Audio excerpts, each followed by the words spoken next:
Yo, what's up mga pamangkin? Ito nga pala ang mga Dracula ants. Kilala sila bilang mga subterranean species. Ibig sabihin, buong buhay nila nasa ilalim lang sila ng lupa, sa madilim, tahimik, at controlled na tunnel system. Kaya naman sa setup na to, terrarium ang ginawa natin para makita kung paano sila bumubuo ng kanilang mga underground tunnel.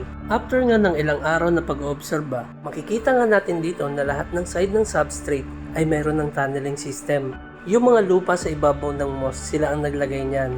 Nililipat nila ang lupa para makagawa sila ng tunnel sa ilalim. At sigurado ko na meron na rin mga chambers sa ilalim niyan. Tulad na lang ng wood branch na ito. Tingin ko dyan nila nilagay lahat ng brood. Hindi pa nga lang natin sure kung naglalay na ba ulit ng eggs. Pero ang mahalaga, stable na sila dyan kaysa sa test tube. Pero habang lumalalim ang tunnel system nila, may kakaibang behavior din ako napansin sa ibabaw. May mga worker na rin na paikot-ikot, paiba-iba siya ng pwesto. Dito nagiging interesting ang observation. Kasi sa ant behavior, dalawa lang ang kadalasang reason kung bakit nila ito ginagawa.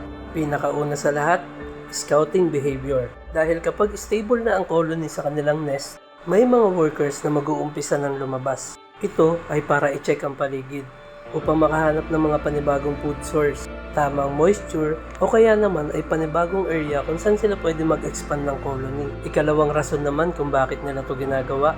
Ito hindi ako sure pero pwede rin kasi mangyari. Possible din kasi na naliligaw na siya.